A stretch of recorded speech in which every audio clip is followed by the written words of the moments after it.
त्यात आमचे बावनकुळे साहेब काय बोलले की आमच्या पक्षात येणाऱ्याची खूप लंबी लाइन है, जो आते हैं उनको हाँ बोलो, हम हर किसी को खुश नहीं रख सकते, लेकिन आएंगे 100 और जाएंगे 5, हम 95% प्रॉफिट में रहेंगे। और उस दिन से ऐसा लगा कि हम बेवकूफ बन चुके हैं, इसलिए हमने सुधार किया। लोकसभा निवडणुकांनंतर आता विधानसभेची तयारी उद्धव ठाकरे गटाकडनं जोरदार सुरू झाली आहे। महाराष्ट्राचा कानाकोपरा योग्य उमेदवारासाठी चाचपला जातोय। उद्धव ठाकरे यांच्याकडनं त्यांच्या विश्वासू नेत्यांच्या खांद्यावर पक्ष विस्ताराची जबाबदारी टाकण्यात आली आहे।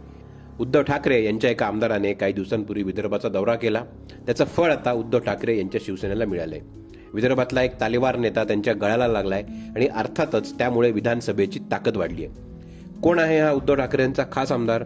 कोणत्या आमदाराने विदर्भातली मोहीम फत्ते केली आणि गोंदियातलं राजकारण यामुळे कसं बदलणार, जाणून घेऊ पुढच्या काही मिनिटांमध्ये। लोकसभा निवडणुकांच्या रणधुमाळीमध्ये महायुतीला विदर्भात फारसं काही हाती लागलं नव्हतं, तर दुसरीकडे महाविकास आघाडीने जोरदार मुसंडी मारत विदर्भात मोठं यश संपादन केलं होतं। आता हाच विदर्भ पूर्णतः काबीज करण्यासाठी उद्धव ठाकरे सरसावले असून त्यांची शिवसेनाही कामाला लागली आहे। काही वर्षांपूर्वी शिवसेनेतून भाजप प्रवेश करणारे रमेश कुथे हे आता पुन्हा एकदा उद्धव ठाकरे यांच्या शिवसेनेत प्रवेश करतायत। मुंबईमध्ये मातोश्रीवर पक्षप्रमुख उद्धव ठाकरे यांच्या उपस्थितीत गोंदियाचे माजी आमदार आणि भाजपचे नेते रमेश कुथे यांनी शिवसेनेच्या ठाकरे गटात प्रवेश केलाय। पण भाजपचा हा नेता उद्धव ठाकरे यांच्या गटाने फोडला तरी कसा, याचं उत्तर भास्कर जाधव यांच्या विदर्भ दौऱ्यात दडलंय। भास्कर जाधव यांनी काही दिवसांपूर्वी विदर्भात जाऊन विविध मतदारसंघांची पाहणी केली होती। त्यात शिवसेनेला किती संधी आहे याची चाचपणी देखील भास्कर जाधवांनी केली होती। त्यानंतर विदर्भात शिवसेना पक्ष सर्वात मोठा होऊ शकतो, विदर्भात शिवसेनेला खूप वाव आहे असं निरीक्षण भास्कर जाधव यांनी मांडलं होतं। त्या संदर्भात वेगवेगळ्या नेत्यांच्या, पदाधिकाऱ्यांच्या, कार्यकर्त्यांच्या भेटीगाठी भास्कररावांनी घेतल्या होत्या।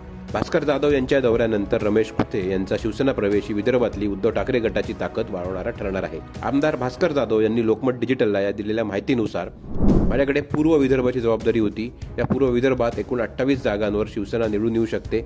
1990 मध्ये जेव्हा भाजप आणि शिवसेनेची युती होती तेव्हा जास्त जागा शिवसेनेच्या होत्या, मात्र 1995 नंतर भाजपच्या विश्वासघातकी राजकारणामुळे शिवसेनेची ताकद कमी होत गेली, त्यांची माणसं संपवली गेली। मात्र युतीत असताना सेनेने कायम प्रामाणिकपणे काम केले। भाजप दरवेळेला शिवसेनेच्या जागा पराभूत करायचा आणि जागा वाटपाच्या वेळेला या जागा पराभूत म्हणून त्यावर ताबा सांगायचा, पण तेव्हा शिवसेना कधी रुसून बसली नाही। आता शिवसेना वेगळं लढत आहे, त्यामुळे पूर्व विदर्भातल्या 28 जागांवर शिवसेनेची ताकद आहे। आता बघूया भाजपमधनं शिवसेनेत प्रवेश केलेले रमेश कुथे आहेत तरी कोण? तर 1995 आणि 1999 मध्ये 2 टर्म शिवसेनेच्या तिकिटावर रमेश कुथे हे विधानसभा निवडणूक जिंकलेले आहेत। मधला काही काळ ते राजकारणापासून दूर होते, पण 2018 मध्ये शिवसेना सोडून त्यांनी भाजपमध्ये प्रवेश केला।